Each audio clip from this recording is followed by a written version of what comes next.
Rhett Palmer. The mayor of the airwaves is ready to go. Talking to people you want to know. Face to face. One on one. Get the story and have some fun With Rhett Palmer. And now, the most trusted name in radio, Rhett Palmer, the mayor of the airwaves.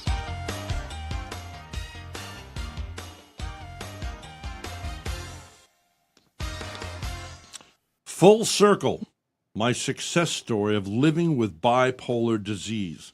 My hands start to tremble. My lips are numb. I can't swallow my own spit. I think that I am on the roller coaster. Mania is over, and I am crashing, a nosedive spiraling. How can I stop this free fall? I grab for the ripcord. I'm careening out of control. This is going to break my bones. God help me. I am drowning, suffocating in fear. I'm losing my mind. Fear is choking me. I'm going to lose everything. Everything will be gone. I'm going back into the hell of my mind. I decided to call the psychiatrist and ask for medication. At this point in my life, I finally made the decision to accept what I had as an illness and take my medication. And on the line here today, we have Betty Ruth Shear. Hi, Betty Ruth. My heart goes out to you. Thank you, Rhett. Bipolar disease. I have a few friends who I understand have this. A friend of mine, his son also has it. And I don't know why people who have it just tend to want to not believe they have it. And it takes years or sometimes costs people their lives who refuse to take the meds. Why is it so hard to come full circle to the point where you relent and humble yourself to the psychiatrist and take the meds? Well, I think that the biggest thing is the stigma. The stigma was really hard when I started to get sick in 1974 when I was diagnosed. It was called manic depression at the time. Now it's called bipolar disease. But the stigma of mental illness was very strong. People like myself said, there's no way that I'm mentally ill. That's not me. That's somebody else. You're not talking about me. It's not my disease. You must be thinking about another person, another world, because I'm not mentally ill. So the stigma has been so strong for many years where people just don't want to believe that there's anything mentally wrong with them. Now, Betty Ruth, you're Jewish, and I know in the South that girls are, Anna, Mary, or they always have two names, Becky, Patricia, or whatever. I ran into a Jew that had two first names. Now, Betty Ruth Shear is your full name. Why the two names? Because the Jewish religion, a baby is named after somebody that's passed away by their Hebrew name.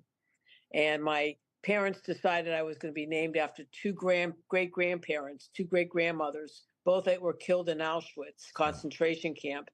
And they took the first name of the one and the first name of the other, and their Hebrew name was Brian or Ruchula. And they translated the Brian to be with a B, a consonant in the B, and to be Betty, and Ruchula to be Ruth for the consonant R, named after my great-grandparents that were killed. So you lost both of them. I lost a lot of family. After my first year of college, I came home, found that I was having difficulty sleeping, studying, and making friends. I traveled by myself for 2 months to 6 countries: France, Spain, Luxembourg, Switzerland, Iceland, Germany. In Germany, I saw a sign in Munich that said Dachau, concentration camp. This is a place that my father had been imprisoned. I got on a bus. I went to the camp. I walked through the gates. There were plenty of remnants from the war, and I was looking frantically in the pictures from my father's face. I was hysterically crying and freaking out. And I realized at this point that I had to return home. To know. So now, your father survived 5 different camps? Yes, he was in Auschwitz, Birkenau, Sachsenhausen, Oranienburg, and Dachau. And he survived, and he was liberated on a death march from Dachau by the American soldiers in 1945, May 3rd, 1945. I stopped in Germany for a short one-day visit one time on a cruise ship, and I found I got off the cruise ship and I was, really feeling, I guess you would say, hateful, until I realized walking around the public square in this town, I said, Rhett, I said, these people were not alive. They may not even have been babies at the time. It's hard not to be angry. And I know that they say that depression is anger unresolved. Do you think all of this, knowing about your family's history, had anything to do with this bipolar disease, or is it strictly organic? I believe that going into the camp that day, I was sick before, not real terribly sick, but by going into that camp and seeing uh, the whole concentration camp and knowing that my dad was there, I think was the catalyst that started the bipolar on a cycle that made it really intense. I don't believe that the camps and the concentration camps and the war and the memories of all that caused me to be bipolar, but I do believe that it really was a catalyst that caused it to blow up. What does scatalistic mean? Catalyst. Oh, catalyst. Okay, my hearing. Yeah, because I was in Moscow, and in the big square there, Lenin and all that stuff. And I was there with this young lady, and she burst into tears. Matter of fact, I had my equipment with her. I actually did an interview on the spot. She burst into tears because she said, "This is where my grandfather had been. My Jewish grandfather had been, on that square." Anyway, so yeah, it's a horrific thing, particularly. I don't want to say particularly with the Jews, but the Jews where I interviewed the guy who wrote the book on Abraham, and he came to town. We ended up spending 4 hours at my home. I did 4 hours of interviews with him because I found it very intriguing. But the people don't realize that the Jews were a small group of people. They still are a small group of people. Very small. There's only 14 million Jews in all of the USA. And it's a small group of people, so they had to, hey, Moish, you're going to be the jeweler, I'm going to be the shoemaker. They would stick together so they would survive together. But that also, I think, I've always trying to figure out why this dislike for Jewish people, and I think it's because maybe they had to sequester, is that the right word, together? They had to encamp together to survive, and people somehow take offense at that. My point of view, of course, is different than yours in that I believe in Jesus as Yeshua as Messiah, and so I believe that the Jews were picked by God to become the what they call the script writers. There's the Pharisees, the Sadducees, and the who are the writers? Noah, the writers of the script writers. What do they call them anyway? But they would clean their hands 3 times before they would make an entry into what would later become the Torah. Well, it's custom to wash your hands 3 times whenever you eat. So Even now? Yes. Are you Hasidic? Are you Reformed? No, I mean, I'm traditionally Jewish, so I do a lot of things that are traditional. But I'm not Orthodox, which means that I follow the rules, but I just follow on a lighter note. Now, my niece is a secular Jew. She doesn't attend temple, but she's still very adamant about being, a tight knit group. Well, I'm very pro Jewish, very pro Israel, and very proud to be a Jew. And I had a very famous director from Broadway in here this morning, and she's Jewish, and we're all praying for the peace of Jerusalem. Actually, in the scriptures, I don't know where it is in your Torah. I know in our Old Testament it says, "Pray for the peace of Jerusalem, for I shall bless them that bless thee." So this has all got to weigh in very hard, traumatizing you. So you're saying maybe it was partially organic, but it was definitely a trigger to go to Dachau. And I did not go. Walk us through the gate. What is that place like when you know that human beings are capable of such evil against another human being? Well, you walk through the gate, and there's a gate. There's an actual gate there, and it says "Arbeit macht frei," work makes free. That was what was on the gates of every concentration camp. And there was the gas chambers they had a crematorium. They had a mess hall that was once the Nazis' mess hall that was made into a museum with different artifacts from the war, like shoes of kids, the babies, and pictures, and there's just lots of things. But the barracks were still there, but only a few of them. But it's just a horrendous uh, event that happened in our lifetime, in my father's lifetime, but in the world, that something like so cruel and so vicious could have happened to people. Well, now there's been an attack in our history on Israel, and yet they're blaming the victim for having been attacked. I mean, I didn't know that there was prejudice still asleep just under the water. How are you responding to everything that's been going on of late here in USA? Well, I have a huge family in Israel that are in the middle of all this, and it is a hard thing for me to see the anti-Semitism that has come out in the world, and the hate that there is towards Jews for whatever reason I don't know.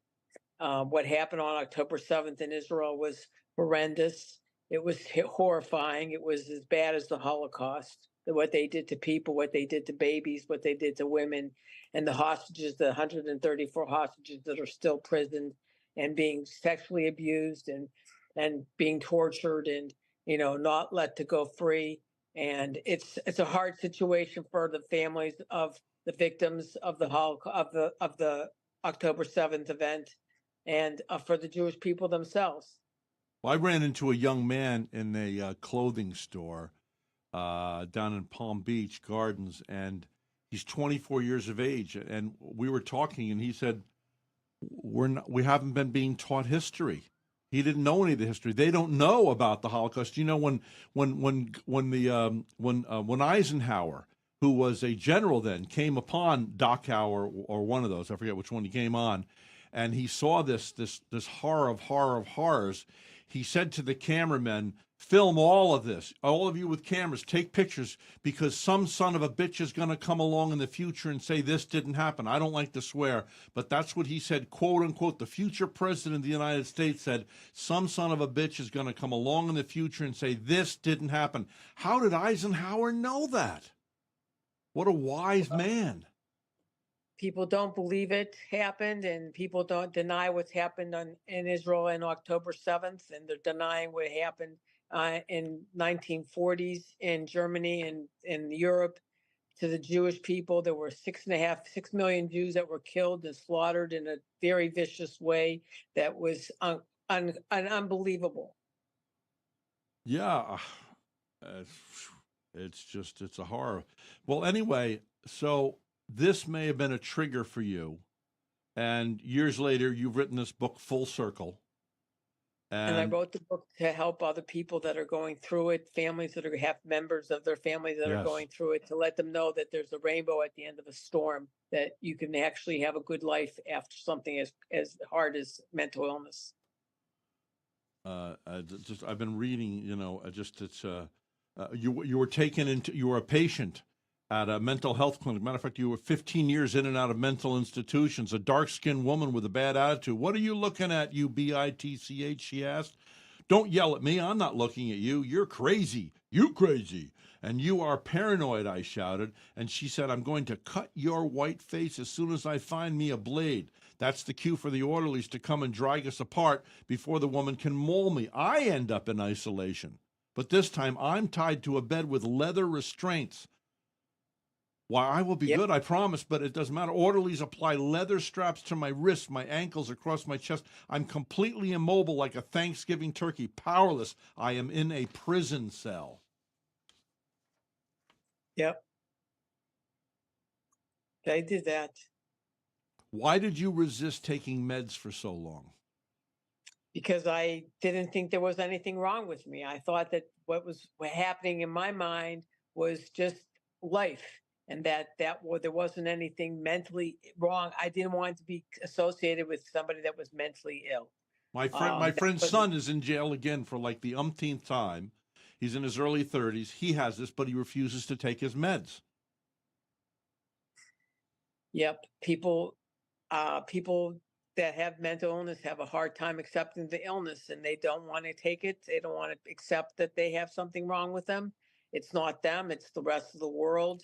It's not it's somebody else's reason for them to be the way they are, and they're not sick. And so they don't want to take the medicine. Isn't it weird how we want to blame? We want to put the blame on others, or it's never on self. It's too painful to accept. Honesty is a hard place to come to in all things. I've been thinking about writing a book just called Honesty Can Set You Free. In all situations, it's just like, we don't want to admit when we've done something wrong or we've been offensive to somebody.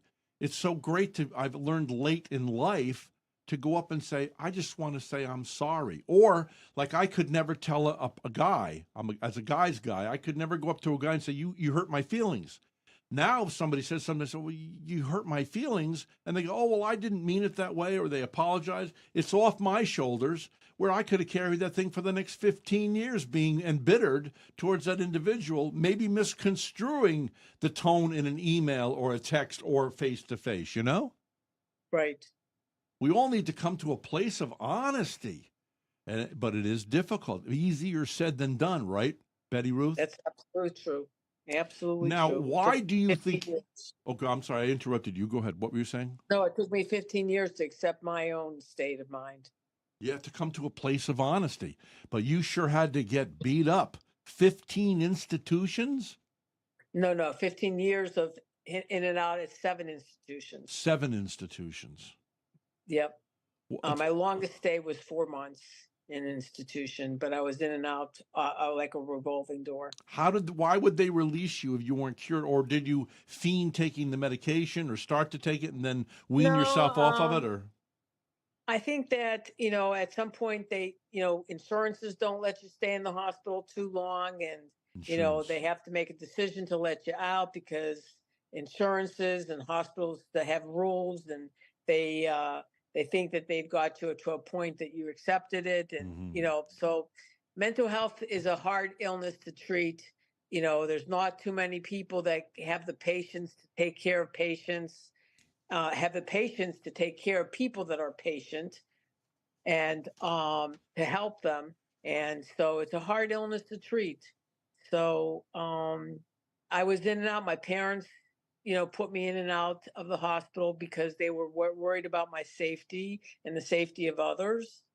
And it just happened to be that way. All right, now we've painted the picture, the bleak picture. By the way, Noah, if you could, would you please print out a copy of the table of contents? It might help me a little bit. I know I had it on my phone, but I don't know if you sent it to him.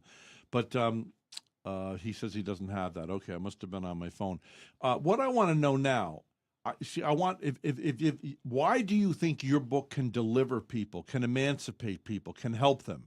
What have you done in full circle? Okay, we've painted the picture, which I'm sure you do in fine detail. I've read a lot of it, and it's a horrific story. It's a horrible nightmare of a life.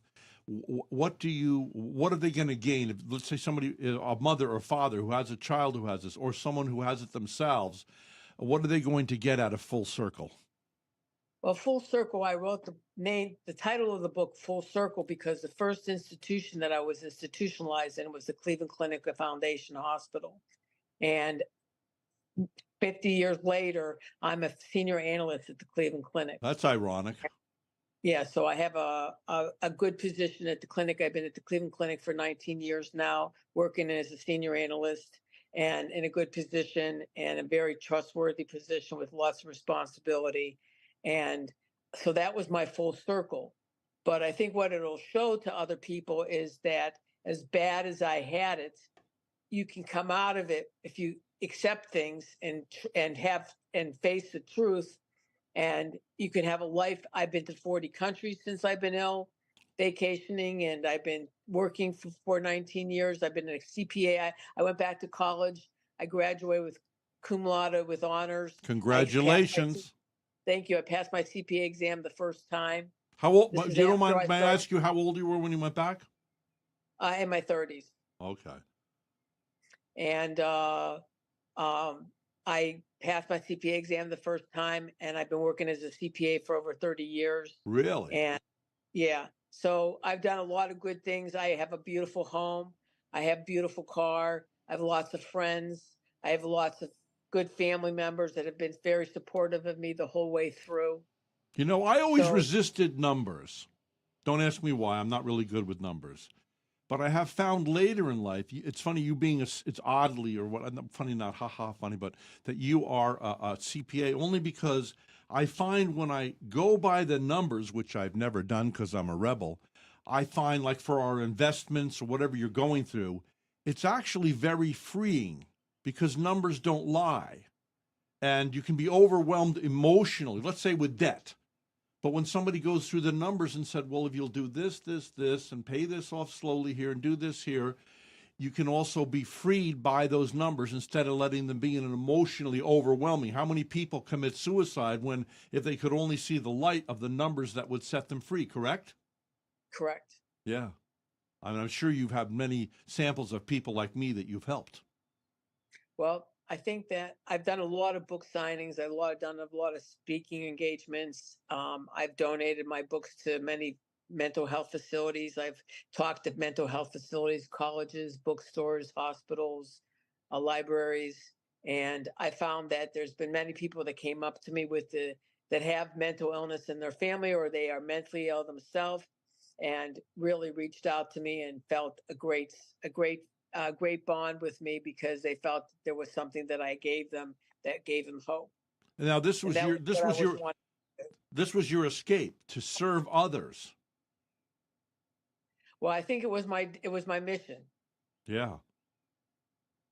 I just saw a movie and it was about a gal who was addicted to alcohol and she found this family where the mother had died of a disease. The little girl was going to die of the disease. And Hilary Swank plays the lead role. It's a new movie. I forget the name of it. Something about, I think, Angel or something. But the way she becomes sober is it's either the booze or it's finding something else greater than herself to live for. She sees the headlines and she makes herself dedicated to this father who's been left with two daughters with the mother dead, and now they've only given a couple of years for the little daughter to live. She needs a new liver, and she is hell bent on getting the financing and private jet or helicopter to take her to the hospital when a liver becomes available. It's an amazing story, Hilary Swank's story. But her emancipation comes, as it does in the 12-step programs. They say if you have an addiction, not only to come in, but then you will survive only if you give back to others. By giving to others, your own salvation comes about. It's quite a marvelous thing, you know? Right. So this is what you've done. I think so. Yep. Yeah. I try to at least, and I try to in my regular daily life. If I meet somebody, I go on vacation, or I go by myself on vacations a lot, and I meet people, and I talk to them about my experiences, and let them know that you know you can really get on the horse and hold on and ride it with great stability. I mean, I'm suffering now with cancer as well as mental illness, but I'm not suffering from the mental illness. I'm not suffering from the cancer because I have hope. My father always said after he experienced 5 years of concentration camps that you can't live without hope. And that's what I have. I have hope. I'd like to know, is your father, he's not still alive, is he? He passed away 2 years ago. Just 2 years ago. And my mom passed away actually a year ago, March 14th. Now, was she in concentration camp too or no? So she was an American, but she was very supportive of my dad, and she gave him a home that made him feel very comfortable and gave him a life Sure. that made him feel like he had a family. What amazes me is you said he endured 5 different camps, treated And he saw like his brother and sister go to the gas chamber. actually saw them. Yep. He was on a thing called Canada Commando, where they took the suitcases off the trains and separated the contents of the suitcases. And he saw a train coming in from his hometown where he hadn't seen his mother and sister and his father for a year and a half. And on the train was his mother and sister, and they were coming into the camp. And they got off the train and they were walking towards the gas chamber, and he was going to go to them, and somebody next to him pulled him and said, "Don't go. You're going to go through the chimney too." So he saw them walk to the gas chamber, and that was the end of it. How horrible. How horrible. Wow. Terrible situation. Here's what I'd like to do, though, is you just said something about your father. You said that he told you about, enduring those 5 concentration camps.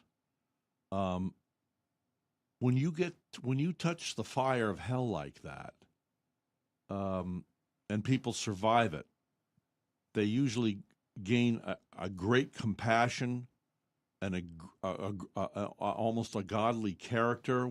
What else what other words can you give us as a gift that your father maybe gave you as a gift that he earned by going through that hell on earth? Well, in all the people that have ever met my dad, and he met many people because he spoke to many organizations. He spoke to churches and synagogues.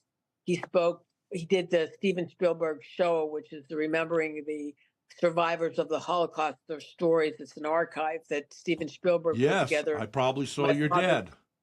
My father's part of that archive. But my dad was the kindest hearted person, and he always said, "You shouldn't hate, because hate is what killed his family, and hate is a very bad thing to have in their life. It destroys your life." Yeah. Yeah, well, that came full circle on the Germans, didn't it? The vitriolic hate. And my dad was picked to be the Holocaust survivor representative, and they flew him a year before he died, which was about 3 years ago. They flew him to Poland, and he spoke in front of 350 Israel Defense Force soldiers and many guests at Auschwitz. He spoke to them, and then they flew him first class from Poland to Israel to celebrate the 75th anniversary of the State of Israel. And on the plane going from Poland to Israel, my father had been 13 years old when he was in the camps, and he didn't have a bar mitzvah, which is a period of time when you kind of get recognized to being a man.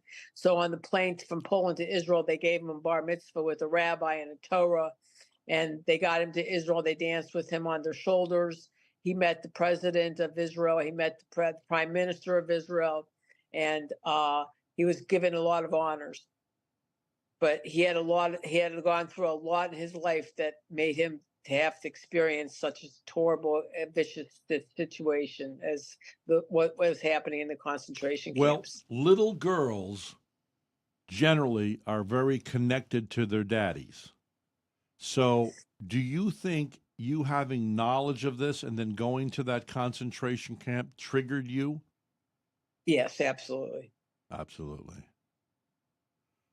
Because I just wonder how much of this is organic, I just, of course. I think that it's truly a disease. It's really a disease that actually is real, and I just think that sometimes you need to have something that triggers it off, that makes it explode. And I think that my experience in the concentration camp, visiting a concentration camp by myself at the age of 19, caused it to explode. I'm a member of a writers group, and this past Sabbath, in Israel anyway, we were talking, and she mentioned you.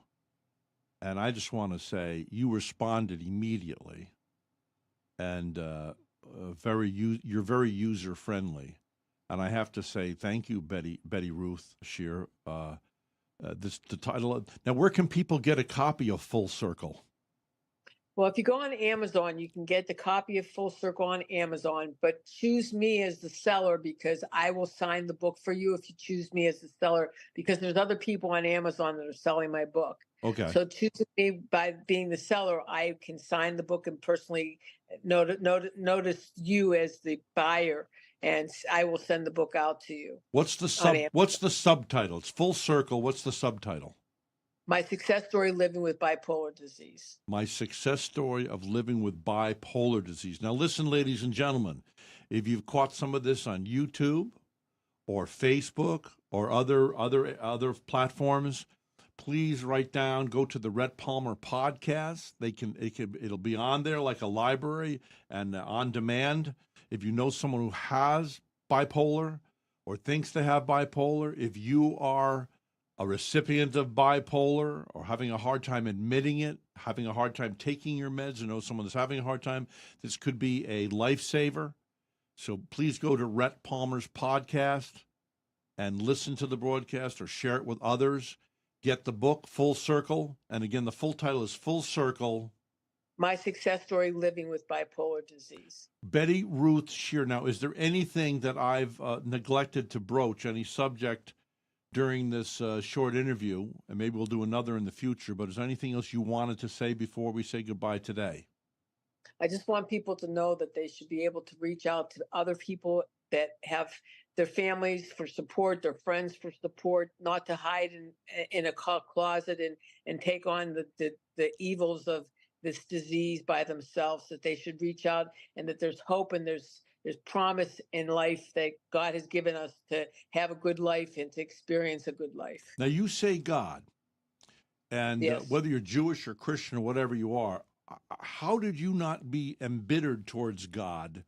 And how do you maintain your faith when asked why? Why? Well, I think that my father had that problem, but I've kind of come to a realization that God created the world and that there's evil in the world, and and the evil is being done by man, and it's not being done by God. Yeah, he gave us free will. gave us This free is will. how I see it. I see it like God's alone in the universe. I mean, we have no idea or can't fathom the concept of eternity. So you're there. You know, the world, according to someone who told me, he said the whole universe that we're in travels approximately 2 million miles every day. So from 24 hours ago, we now on this earth and the whole universe has traveled 2 million miles, and we are in a neighborhood we've never been in before. How freaky is that? And if you want to really freak yourself out, I was taking a shower one day and I said, I wonder if God ever asks where he came from. And then if there wasn't a God, where would he not be? And if there wasn't existence, where would life, if it didn't exist, not be? It's crazy. We can't fathom it. But let's just say he's alone, and it says in the Bible that he created man for fellowship.